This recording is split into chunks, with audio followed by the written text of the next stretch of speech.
ubuntu nyakuri bwa Bibiliya yaba mu Maroma 6 Pawulo avuga ngo dukora ibya buntu busaga ntibikabeho niko avuga na hano avuga ko ubuntu nyakuri ni ubuntu budukiza rwa rubanza rw'ibyaha ariko bunaduhindura. Ubwo buntu rero avuga ku munsi buguhindura bukakwigisha kubaha Imana. Ubwo twavuga ko ubwo buntu abantu bavuga bakiriye bakuraho urubanza rw'ibyaha ariko ntirubakize imbaraga zabyo. Ubwo twabwita ubuntu bundi. Iyo umuntu amaze kwizera Kristo abarwaho gukiranuka kudaheshwa n'ibyo aharanira gukora n'imirimo bituruka mu kwizera. Ariko hari ugukiranuka hanavuga kuba inyangamugayo, integrity. Ni gute gukiranuka naheshejwe no kwizera kugaragara mu buzima bwanjye bwa buri munsi. Icyo arimo avuga kuko hari igihe uba uri umwizera ariko ukaba ukora akazi kawe nabi, ukaba ukora n'ibindi bidasobanutse. Avuga ati rero mukwiye kuba inyangamugayo, bunyigisha kuba inyangamugayo. Yego, ugakiza uburyo nyine ukabonera muri Kristo Yesu. Ubuntu bw'Imana, kwizera imirimo myiza udashobora kuduhesha agakiza. Hari aho twasoreje mu by'ukuri ntekereza ko tuza kugarukaho uyu munsi. Twavugaga uburyo nubwo imirimo myiza itaduhesha agakiza, ariko tubona ko umuntu wakijijwe wakira agakiza, imirimo myiza ari imbuto z'ako gakiza, n'ibimenyetso bigaragaza ko umuntu yakijijwe. Ni freedom izanwa no kumva ufite amahoro ku Mana, ariko aya mahoro akakuzanira no guhora ubuzima bwawe Imana koko ikomeza kubukiza. Reka mbivuge mu magambo afatika, Imana ikomeza kugukiza imbaraga z'icyaha. N'ubundi icyaha cyamanitse Kristo ku musaraba.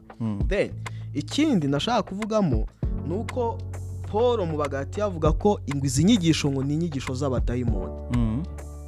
Kubera icyo ari iz'abadayimoni nuko ari inyigisho zihabanye no gushaka kw'Imana. Ubwo zihabanye no gushaka kw'Imana zituruka kuri ndeze, zituruka ku mubi. Yego, abantu rero nkakavuga ati urumva Yesu yarabirangije urubanza rw'icyaha rwaraciwe. Nimba Yesu yarahanwe mu gihano cy'ibyaha byanjye, birumvikana ibyaha byanjye byose, ibyo nakoze n'ibyo ntarakora byose, uyu munsi kuki ntakwiberaho ko nishakiye nkora ibyaha, ko n'ubundi igihano cy'ibyaha byanjye Yesu yakirangije. Kubera iki? Ugasanga hari umuntu muvandimwe ko nishakiye ndakora ibyaha uko nishakiye kubera ko ubutabera bwarabonetse bw'ibyaha byanjye. Usemburo w'impinduka n'ikiganiro cya Youth for Christ Rwanda, umuryango w'ivugabutumwa mu rubyiruko, umuryango ufite intumbero yo kubona urubyiruko ruhabwa amahirwe yo kwakira Yesu ndetse abamwizeye bakamubera abigishwa ba Gikristo mu matorero abegereye. Rero dufite ibiganiro dukora, ibiganiro bigaruka ku ijambo ry'Imana kuri ubwo butumwa buza tubwiriza urubyiruko. By'umwihariko dukunda kugaruka ku byiringiro bidakoze isoni tubonera muri Kristo Yesu. Ngewe ngira ngo abazina yanjye murazi, ndi Placide, ndi kumwe na Obed nawe ubwa mbere, ngira ngo si ubwa mbere rwose.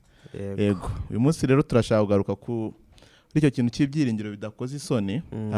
Ushize twavugaga ku gakiza, uburyo nyine tukabonera muri Kristo Yesu. Ubuntu bw'Imana, kwizera imirimo myiza udashobora kuduhesha agakiza.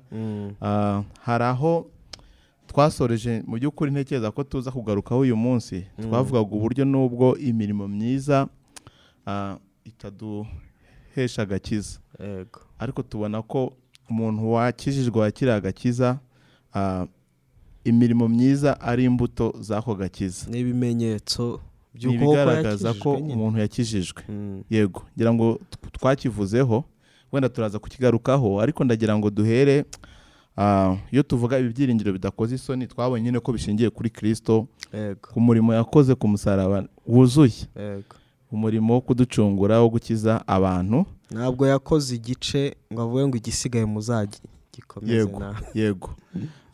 Muri Yohana 19 umurongo wa 30, Yesu ari ku musaraba mbere y'uko apfa yavuze amagambo aravuga ngo birarangiye. Ndagira ngo duheraho wenda tubihuza ni uwo murimo nyine turuvuga ngo yakoze wuzuye utari igice. Ngira ngo bifite aho bihuriye n'icyo yavuze ngo birarangiye. ni ibiki byarangiye, ni ibiki mu gupfa ku musaraba Yesu yarangije. Ndagira ngo duhere aho ngaho tubwire abadukurikiye ni ibiki Yesu yavuze ngo birarangiye. Mu gice cya gatatu cy'itangiriro niho dukwiye gusubira. Ariko nanone igice cya gatatu ntitwakivuga tutarebye icya mbere n'icya kabiri. Icya mbere n'icya kabiri, Imana irarema ikavuga ngo ni byiza, ikabona ari byiza, kandi iyo ni byiza iragaragaza ko ni ukuba icyaha kidahari. Nta cyaha kiri mu bintu Imana irimo ikora kuko nta cyaha kiyibamo. Ariko mu gice cya gatatu tubona umuntu yigomeka ku Mana, akayisuzugura, akanga kumvira itegeko ry'Imana yabwiye ngo umunsi wariye ku giti cy'ubwenge kimenyesha ikibi n'icyiza no gupfa uzapfa. Then umunsi yigometse ku Mana turabona mu gice cya gatatu binyuze mu gushukwa kwa Eva bakajya kurutagaho n'umugabo we. Tubona ko kurupfu rwinjira. Ariko iyo ukomeje ngira ngo ni mu gice cya kane nimba atari cya gatatu imirongo ihera, tubona noneho Imana ibasohora mu ngobyi ya Edeni, igashyiraho inkota yaka izenguruka, ariko igashyiraho n'abakerubi barinda uyu muntu kujya kurya ku giti cy'ubugingo cyari mu ngobyi.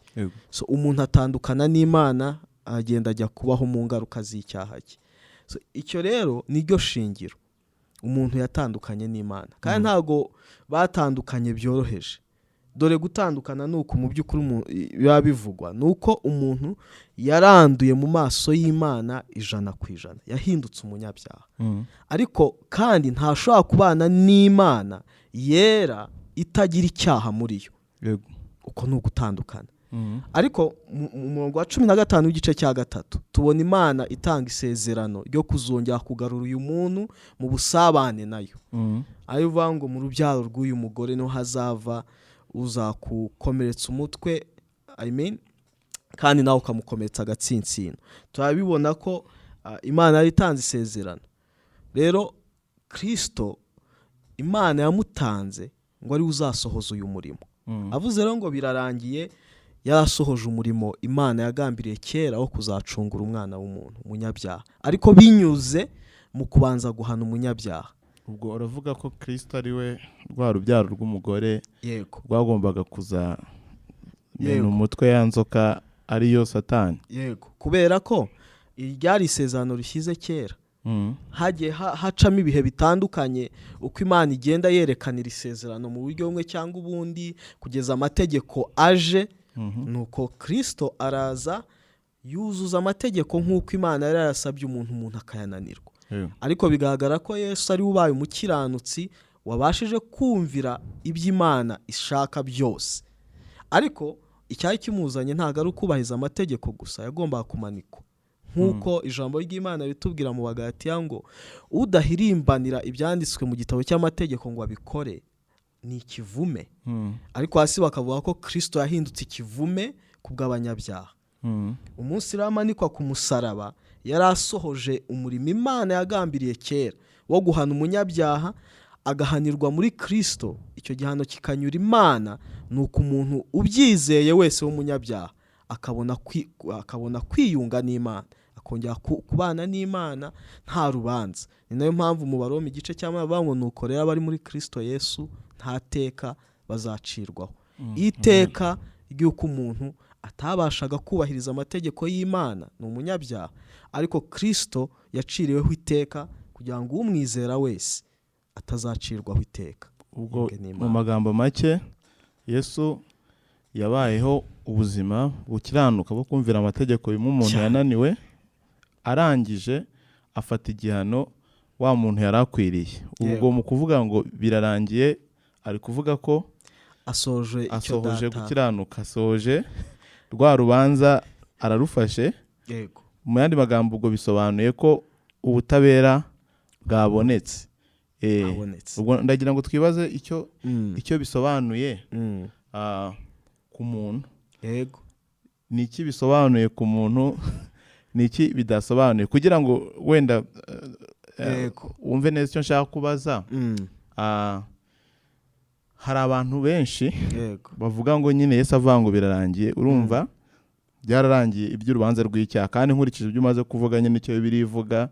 Urumva Yesu kubera ko yafashe urubanza rw'abanyabyaha ni ukuvuga icyaha cyahanwe nta kindi gihano cy'icyaha kigihari. Abantu rero mwakavuga ati urumva Yesu yarabirangije urubanza rw'icyaha rwaraciwe. Nimba Yesu yarahanwe mu gihano cy'ibyaha byanjye, birumvikana ibyaha byanjye byose, ibyo nakoze n'ibyo ntarakora byose. Uyu munsi kuki ntakwiberaho ko nishakiye nkora ibyaha, ko n'ubundi igihano cy'ibyaha byanjye Yesu yakirangije? Kubera iki? Ugasanga hari umuntu mu Rwanda abaho ko nishakiye ndakora ibyaha uko nishakiye kubera ko ubutabera bwarabonetse bw'ibyaha byanjye. Ndagira ngo tugaruke kuri ibyo, ariko tuhereye ku ijambo ry'Imana rivuga uwo muntu ntago ari mukuri. Ayo ni amahano. Kubera iki? Mu Bagalatiya Paul atwereka ko ikitari ubutumwa bwiza ari ikindi. Sibyo? Ubutumwa bwiza ni ubutumaze kuvuga uburyo Kristo yishizeho urubanza rw'abanyabyaha akaruhanirwa. Sibyo? Kanwa ku musaka, kandi icyo gihano rwose kikanyura Imana ku buryo Imana ibasha kubabarira abizera bose, abihana bakizera. Mu Bagalatiya bihere no kuri cya kiganiro kindi twakoze cy'agakiza n'imirimo. Yego. Ngira ngo cyane abavuga ikindi muri iriya context, abantu bashaka gukora imirimo myiza ngo Imana ibemere. Avuga ko ubutumwa bwiza atari uko bimeze, ahubwo bushingiye gusa ku murimo Kristo yakoze. Yego. Abatire ubutumwa bwiza rero burerekana, hari ijambo Paul akunda gukoresha ngo bwatubatuye. You see? Then iyi ni freedom, ariko si freedom yo gukora icyatumye Kristo abambwa. Yego. Sibyo? Ahubwo ni freedom izanwa no kumva ufite amahoro ku Mana, ariko aya mahoro akakuzanira no guhora ubuzima bwawe Imana koko ikomeza kubukiza. Reka mbivuge mu magambo afatika, Imana ikomeza kugukiza imbaraga z'icyaha. N'ubundi icyaha cyamanitse Kristo ku musaraba. Then ikindi nashaka kuvugamo nuko Paul mu Bagalatiya avuga ko izi nyigisho ngo ni inyigisho z'abadayimoni. Kubera icyo ari iz'abadayimoni? Nuko ari inyigisho zihabanye no gushaka kw'Imana. Ubwo zihabanye no gushaka kw'Imana zituruka kuri ndetse zituruka ku mubi ari we Satani. Then dore rero ikibazo kibirimo. Yego rwose turabyemeranijwe, ni ukuri kw'ijambo ry'Imana, nubwo hari abantu benshi basigaye babirwanya, dukizwa n'ubuntu bw'Imana. Niko mu Befeso twabivuze ubushize 2:8 kugeza ku 9, mwakijwe n'ubuntu kubwo kwizera, ntibyavuye kuri mwe ahubwo ni impano y'Imana, ntibyavuye no ku mirimo hatagira uwirarira. Sibyo? Ariko turabibona mu Baroma igice cya 6 Paul abaza ngo none tugumye gukora ibyaha ubuntu busage, kugira ngo ubuntu busage, ashyiraho ngo ntibikabe, n'agatangaro gakomeye. Agakomeza aza ngo twebwe mu aya magambo, twebwe abazuwe, sibyo, twakomeza dute kuramira mu byaha? Twebwe abazuwe ngo dukurwe mu byaha twakomeza kubiramiraho gute? Arimo arerekana ko iyo umuntu amaze kwizera ntabwo akomeza kuba imbata y'ibyaha, kandi ubutumwa bwiza bwamukuye mu bubata bw'icyaha. You see? Then ahubwo bigaragaza ko abatangiye urugendo rwo guhindurwa. Then muri Tito rero, Tito igice cya 2:11, ushatse wanajyayo iyo mirongo, nubwo nayivuga mu mutwe ko tuyisome neza urebe.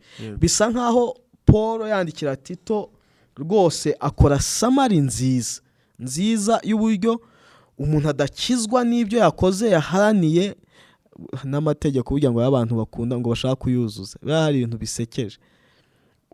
Hari n'abantu babaza mu mategeko murayazi rwose, uneze wuzuza ibintu utazi. Urumva? Ariko hasome twumve icyo havuga. Tito igice cya 2:11. Ndageza ku imirongo yego kwa 14. Havanga kuko ubuntu bw'Imana buzanira abantu bose agakiza bwabonetse. Tuzabigarukaho aba bose tuzabigarukaho. Imana niduha ubuntu tuzabigarukaho mu kiganiro kindi. Yego. Abantu be kubyitiranya. Ariko komeza. Ntekereza ko wenda tutanatinze mu mirongo 10 ibanza. Yego. Paul yabwiraga Tito ibyiciro by'abantu agomba kwigisha. Abagabo, abadamu, urubyiruko. Ntekereza ko iyi bose usomye neza iri kuvuga abo bantu mu byiciro byabo bose, atari kuvuga buri muntu wese, ahubwo ari kuvuga ibyo byiciro by'abantu. Impamvu nyine bakwiriye kwigisha ibyo ababwira kwigisha ni uko ubuntu bw'Imana buzanira abantu bose agakiza bwabonetse 12 butwigisha kureka kutubaha Imana n'irari ry'iby'isi. Uyu muntu Bibiliya itwereka mu Efeso igice cya 1 ko ngo namwe yabazuye abari bapfuye. Uyu muntu yarapfuye kubera ko atubahaga Imana. None ubuntu bw'Imana buramuzuye buramwigisha noneho kureka kutubaha Imana. Yari utubaha Imana, none ubuntu bw'Imana buramwigisha no obedi. Ugomba kuba ubuzima bwubaha Imana. Kureka kutubaha Imana n'irari ry'iby'isi. Yesu bwabyivugiye ngo umuntu nakunda iby'isi kubindutisha gukunda Imana ntikuzaba kuri muri we, cyazahindutse umwanzi w'Imana. Yego. Bukatwigisha kujya twirinda self control. Kwirinda ni self control. Kwirinda uku nguku ntabwo ari amategeko. Ntabwo ari amategeko. Ni ukuvuga hari ibintu biri ungodly, hari ibintu bitari iby'ubumana. Ibi bintu ntabwo bikwiriye kuza ngo bimpindure imbata. Ntabwo nkwiye kubaho ubuzima busa nkaho rwose ibibonetse byose mbihobera ngo bibe ibimenyetso by'ubuzima bwanjye bwubaha Imana. Yego. Kwirinda nyine kuri no mu mbuto z'umwuka avuga mu Galatiya cya 5. Twirinda dukiranuka. Gukiranuka rero hano nabyo tuzagarukaho. Iyo umuntu amaze kwizera Kristo abarwaho gukiranuka kudaheshwa n'ibyo aharanira gukora n'imirimo bituruka mu kwizera. Ariko hari gukiranuka hano avuga kuba inyangamugayo, integrity. Ni gute gukiranuka naheshejwe no kwizera kugaragara mu buzima bwanjye bwa buri munsi. Icyo arimo avuga. Kuko hari igihe uri umwizera ariko ukaba ukora akazi kawe nabi, ukaba ukora n'ibindi bidasobanutse. Avuga ati rero mukwiye kuba inyangamugayo. Bunyigisha kuba inyangamugayo. Yego. Gukiranuka nabyo bigaruka muri za mbuto z'umwuka. Twubaha Imana mu gihe cya none dutegereje ibyiringiro by'umugisha ari byo kuzaboneka ku bwiza bwa Yesu Kristo ari Imana yacu ikomeye n'umukiza. Uru ni urukiramende arimo ashyiraho. Ntabwo ari ibintu mbona kuri Obedi cyangwa kuri Placide igihe gito ngo we birangiye. Mu gihe nizereye ibi bintu bikwiye kuranga ubuzima bwanjye kugeza igihe Kristo azagarukira. Ntabwo ku cyumweru Placide namubonana ubu buzima ngo birangire avuge ngo ngo ariko ngo Placide ubuzima ntitukiwubona.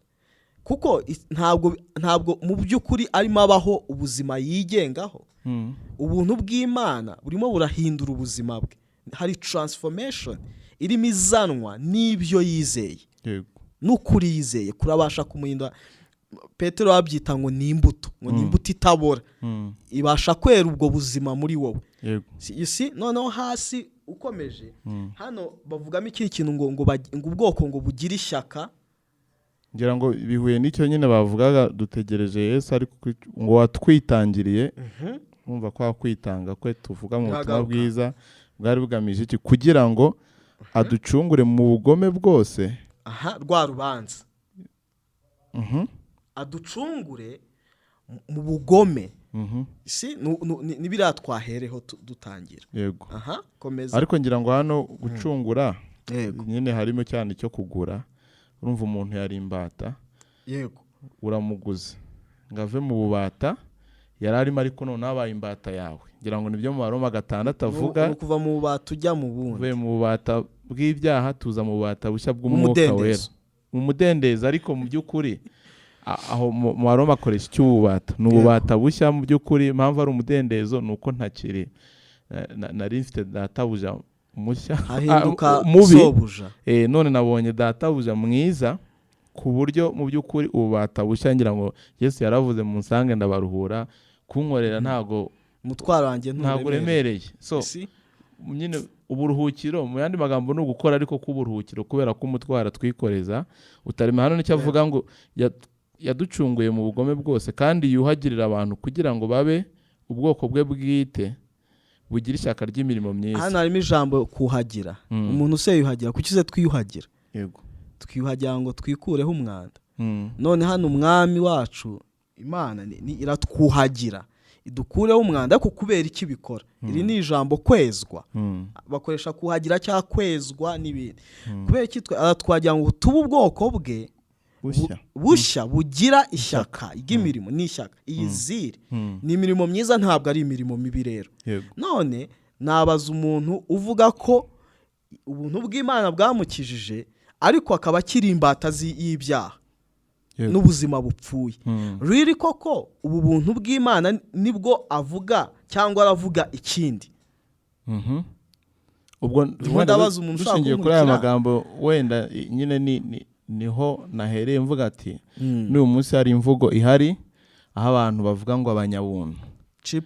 Wavuga ubutumwa bwiza wabanje kubisobanura, harimo nyine kubikwitiranya. Wavuga ubutumwa bwiza umuntu yakumva ubuntu agahita kwamaganira kure ati dore babanyabuntu. Icyo nuko iyo bavuga abanyabuntu baba bavuga abantu bavuga ngo Yesu yarabirangije twibeho uko dushaka. Tumaze kubona ko bitandukanye n'ikijambo ry'Imana rivuga ko dushingiye hano kwa icyo Paulo yandikira Tito, nuko ubwo iryo jambo n'ubundi nuko turivuze mu Kinyarwanda umunyabuntu ni Imana kuko nitanga ubuntu. Ariko nyine dukurikije abantu bavuga ubwo bashaka kuvuga ba bantu bizera ubuntu nyakuri bwa Bibiliya, yaba mu Roma 6 Paulo avuga ngo dukora ibya buntu ntibikabeho, niko avuga. Na hano avuga ko ubuntu nyakuri ni ubuntu budukiza rwa rubanza rw'ibyaha ariko bunaduhindura. Ubwo buntu rero avuga buguhindura bukakwigisha kubaha Imana. Ubwo twavuga ko ubwo buntu abantu bavuga bakiriye bakura urubanza rw'ibyaha ariko ntirubakize imbaraga zabyo. Ubwo twabwita ubuntu bundi? Ntabwo ari ubuntu. Twabivuze ngo ni inyigisho y'abadayimoni nayo. Yego. Ni ikinyoma. N'umuntu uzumva ibi bintu abivuga cyangwa kumva mu rusengero byigishwamo cyangwa uvuga butumwa byigisha, izo ni inyigisho zizaba ziyobowe na Satani. Ntabwo ari inyigisho z'ukuri. Dukizwa n'ubuntu cyane 100%, ariko ubuntu buhindura ubuzima bwacu. Yego. So urumva hano ni umuntu kubera ko azi neza icyo Imana yamukoreye, ko nta rubanza rw'ibyaha afite, ari guharanira, ari gushyira umwete wose mu kumvira Imana, mu gukora ibyo Imana ishaka, asunitswe n'urwo rukundo, atari kugira ngo Imana itaza kumuta, n'ubundi arabizi ko yamukunze nta kishingiyeho, ahubwo asunitswe n'urukundo. Bitandukanye n'abakora imirimo myiza, banyise myiza, bavuga ati nibyo twizeye Yesu, ariko bakabiterwa n'ubwoba ko batayikoze Imana ishobora kwisubiraho. Ntekereza ko icyo gihe nyine n'iryo jambo ubuntu ntabwo cyaba rikibaye ubuntu. Uzi buriya mbere yuko tugana ku musozo, uzi ko ibi bintu birakomeye cyane. Ubwo turimo tubivugira aha biyogoje abantu benshi, byisha abantu benshi. Hari n'umuntu uvuga uti wenda byasigayemo hagati, iyo utaguye mu mategeko ngo ubeho ukorera agakiza. Abandi baguye ku rundi rwego bavuga ngo Yesu rwose yakoze umurimo none yampaye umudendezo wo kubaho uko nshaka. Ariko hari abandi bari hagati, akubwira ati igihe nemera ko nkizwa n'ubuntu, ariko iyo Imana imaze kuguha ubuntu bwayo, igisigaye kugira ngo bibe byuzuye ubukijijwe neza ni ukongeraho imirimo. Urumva ibyo nuko bitandukanye. Hano Paul aratubwira ko ari ubuntu bubyara ubwo buzima, ariko undi waravuga ngo Imana yampaye agakiza kubw'ubuntu, ariko kugira kabe kuzuye ndongeraho imirimo plus ndongeraho amategeko, nongereho n'ibindi byose kugira kabe kuzuye, cyangwa nongereho deliverance kugira ngo kabe kuzuye. Hari wabimbwiye gutyo giyewe, ndavuga no, iyo nayo ntabwo ari ubuntu bw'Imana. Ubuntu bw'Imana bw'ukuri nibwo bukora umurimo mu buzima bwanjye, nubwo hariho inzira bukoreramo mu kwiga ijambo ry'Imana ry'ukuri, ugakomeza kumva ukuri, mu kubaho ubuzima bwiyeguriye Imana, usenga nyine. Ariko si ibyo byonyine, no kubana na bene so bakomeza kukungura amateraniro. Imana ikomeza gukoresha ibyo bintu, ndetse n'ubwo buntu nyine nivuga kuko si imbaraga mu gukomeza gukora uwo murimo. Ariko iyo mvuze ngo n'ubuntu, hazamo nayo ishuro rya tuzayigarukaho mu gihe cyabyo, cyuko nimba uvuga ngo wakijwe n'ubuntu, ariko kugira ngo agakiza kabe kuzuye waheshwe n'ubuntu nuko wongeraho imirimo, harimo na temptation yuko ushobora no kugatakaza. Isi tuzabigarukaho, tuzakigaruka. Nagira ngo ngushimire wenda tugana ku musozo no kubwira abantu badukurikiye aho twahereye, tuvuga ko uyu murimo Kristo yakoze wuzuye, ari nawe yavuze ati birarangiye. Urumva ingaruka icyaha cyazanye hari igihe tureba urwo rubanza, ariko ngira ngo ingaruka ikomeye ni uko Adamu na Eva ababakomokaho bose ni abanyabyaha, kandi nyine bakora ibyaha ndetse nta nubwo bashobora kubyikuramo. Reka tuvuge ko Adamu mvuga nti ariko Adamu byari ibye nose twibwije ukuri ibyo wakoze ni ibya Adamu. Aho niho nshaka kugaruka, nyine ingaruka ikomeye y'icyaha cya Adamu nuko natwe tuvuka turi abanyabyaha, niyo mpamvu dukora ibyaha. Rero iyo tuvuga ko umurimo Kristo yakoze ari umurimo wuzuye, ntabwo wakuyeho gusa ingaruka z'icyaha, ntabwo tuzarimbuka, ahubwo n'imbaraga z'icyaha uyu munsi mu gihe dutegereje aribyo nyine muri Tito twabonaga kugaruka kwe ngo atujyane kubana nawe. Niyo mpamvu yaduhaye umwuka wera, niyo mpamvu wize yahabwa umwuka wera, ni kugira ngo uwo mwuka akomeze yica ingeso za kamere muri twebwe. Mu yandi magambo, iyo tuvuga ubu buntu bw'Imana bwadukijije, bivuga ngo ni kubwo kwizera. Ntabwo kwizera ari igikorwa nakoze ngo kirangire, umukiranutsi abeshwaho no kwizera. Ni ukuvuga urubanza rw'ibyaha nibyo rwavuyeho, rwakuweho, ariko n'uyu munsi imbaraga z'icyaha zigenda. Hari indirimbo tujya turimba y'105 mu gitabo cyo gushimisha ngo ubuntu bw'Imana, ahantu hasoza havuga ngo ingeso wa mu myanya uzirimbure uzicepe. Urumva nta mbaraga mfite n'ubundi, bwa buntu bw'Imana bwanyijije umurimo Kristo yakoze nibwo bukomeza no kwica no kurandura. Yego, birumvikana mu mbaraga z'umwuka wera nkabona ndarushaho kuba ubuzima bwo kumvira Imana, kandi tuzi neza ko bizarangira ubwo Kristo azagaruka akadutwara tukava muri iyi si. So ndagira ngo wenda mu gusoza nyine icyo kintu rwose, icyo Bibiliya igaragaza ubuntu bw'Imana nyakuri ni ubuntu bukiza abantu urubanza rw'ibyaha, bukabakiza n'imbaraga z'ibyaha mu buzima bwabo, kandi ubwo buntu nibwo nyine dushikamamo. Kristo nanagaruka ntabwo nzagenda avuga ati ntubona ko dore ibyo nakoze nyuma yo kunkiza urabona ko nanjye nashyizeho akange. Hoya, indirimbo nyinshi turirimba ngira ngo zizashinja abantu banga izina rya Yesu nzajya mu ijuru ku bwaryo. Nta kindi impamvu usenga mu izina rya Yesu ni uko nyine igihuguza n'Imana nicyo Kristo yakoze. Nubwo hari abajya imbere y'Imana bakavuga ibyo bakoze, Imana ikwiriye gushingira barangiza bakaba mu izina rya Yesu, uri kurishyiriraho iki kandi wamaze biramutse ari ibyabo ntago bizabakiza rwose. Yego, nibyo nshobora kwirata imbere y'Imana si ibyanjye, ni iby'Imana nyine, ni iby'Imana. Bende wakoze, ndagira ngo ayo magambo twasomye bwandiko bwa Tito igice cya 2 tukomeze kuyazirikana, wenda aribyo tuzagenda tugarukaho. Imana ishimwe ko muri Kristo yatugiriye ubuntu, yaduhaye ubuntu budukiza urubanza rw'ibyaha, ariko bukadukiza n'imbaraga zabyo. Kandi abadukurikiye Placide, ibintu ntibikabe, ntago we are not informing people. Yego, ntago turimo kubaha amakuru nubwo amakuru ari utakizwe utumvise nyine, ariko ibi bintu tuvugana n'imitima y'abantu. Rwose ibi bintu nimba atari byo wizera ngo bikize ubuzima bwawe, wijya ntitukareke no kubeshya abantu. N'urubanza rurahari, n'urubanza rurahari rwose. uku kuri atari ko wizera rwose, urubanza ruri ku buzima bwawe. Ariko ijambo ryawe rivuga ko uyu munsi niwo munsi wo kwizereramo, ubukirizwamo, ubukwemererwamo. Wumvise rwose umwuka arimo abwira umutima ati nturakizwa, umunyedini, ibi bintu wizera ibintu bipfuye by'ubuyobe bidahura n'ukuri, uyu waba ari umunsi mwiza wo guhindukirira umwami ngo agukize. Akoze Obeda, wane nagira ngo dusoreze. Wowe utekereza ko Yesu yabirangije, waba uko wishakiye, mu by'ukuri ntabwo urahura n'ubuntu bw'Imana nyakuri. Ubuntu bw'Imana nyakuri budukura muri uwo mwanda, muri ubwo bugome.